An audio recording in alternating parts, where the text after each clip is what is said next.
Business ಅನ್ನ start ಮಾಡ್ಬೇಕಾದ್ರೆ ಸಿಕ್ಕಾಪಟ್ಟೆ ರೀತಿ ಬಿಸ್ನೆಸ್ ಗಳನ್ನ ನಾವು ಕೇಳಿರ್ತೀವಿ. ಆದ್ರೆ ಇಲ್ಲಿ ಎರಡು ಇಂಪಾರ್ಟೆಂಟ್ ಬಿಸ್ನೆಸ್ ಬಗ್ಗೆ ಹೇಳ್ತೀನಿ, ಕೇಳಿಸ್ಕೊಳ್ಳಿ. ಇದರಲ್ಲಿ ಕೂಡ partnership versus private limited. Sir, partnership ಅಂದ್ರೆ ನಮ್ಗೆ ಆಲ್ರೆಡಿ ಗೊತ್ತಿದೆ. ನಾನು ಮತ್ತೆ ನನ್ನ ಫ್ರೆಂಡ್ ಅಥವಾ ನಾನು ಮತ್ತೆ ಇನ್ನೊಬ್ಬ ನಂಬಿಕಸ್ಥರು ಇಬ್ರು ಸೇರ್ಕೊಂಡು ಸ್ಟಾರ್ಟ್ ಮಾಡೋದನ್ನ ಪಾರ್ಟ್ನರ್ಶಿಪ್ ಅಂತ ಕರಿತೀವಿ. ಇಲ್ಲಿ ಒಂದು ಪ್ರಾಫಿಟ್ ಬಂದ್ರೆ ಇಬ್ರು ಶೇರ್ ಆಗ್ತದೆ, ರಿಸ್ಕ್ ಬಂದ್ರೆ ಇಬ್ರಿಗೂ ಶೇರ್ ಆಗುತ್ತೆ. ಒಂದು ಸ್ಕಿಲ್ಸ್ ಅನ್ನ ಬಂತು ನಿಮ್ಮ ಬಿಸ್ನೆಸ್ ಸ್ಟ್ರಾಟಜಿ ಯೂಸ್ ಮಾಡಿ ಜಾಸ್ತಿ ಪ್ರಾಫಿಟ್ ಮಾಡ್ಕೋಬೇಕಾದ್ರೆ ಅದು ಇಬ್ರು ಕೂಡ ಐಡಿಯಾಸ್ ಕೊಡ್ತೀರಾ, ಇಬ್ರು ಕೂಡ ಒಂದು ಸ್ಟ್ಯಾಂಡ್ ಮಾಡಿ ರನ್ ಮಾಡ್ತೀರಾ. ಸೊ ಇಲ್ಲಿ ಏನೇ ರಿಸ್ಕ್ ಬಂದ್ರು ಅಥವಾ ಏನೇ ಪ್ರಾಬ್ಲಮ್ ಆಯ್ತು ಅಥವಾ ಒಂದು ಬಿಸ್ನೆಸ್ ಲಾಸ್ ಆಯ್ತು ಅಂದ್ರೂ ಕೂಡ ಇಬ್ರು ಡಿವೈಡ್ ಆಗುತ್ತೆ. ಬಟ್ ಪ್ರೈವೇಟ್ ಲಿಮಿಟೆಡ್ ಅಲ್ಲಿ ಹಾಗಾಗಲ್ಲ. ಅಂದ್ರೆ ಪ್ರೈವೇಟ್ ಲಿಮಿಟೆಡ್ ಅಂದ್ರೆ ಏನು ಅಂತ ಹೇಳ್ತೀನಿ. ಫಾರ್ ಎಕ್ಸಾಂಪಲ್, ನಾನು ನನ್ನ ಜೊತೆ ಇನ್ನೊಂದು 5-6 ಜನ ಸೇರಿಸಿ ಒಂದು ಇನ್ವೆಸ್ಟ್ ಅನ್ನ ಮಾಡ್ತಾರೆ ನನ್ನ ಒಂದು ಕಂಪನಿಗೆ.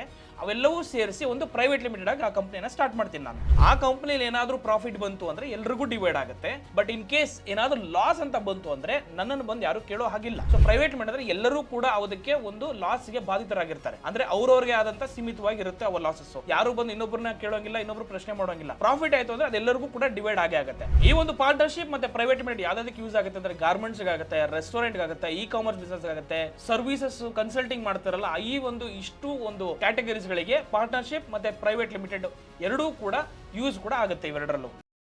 ಬಾಸ್ ವಾಲಾ, ಬಿ ದ ಬಾಸ್.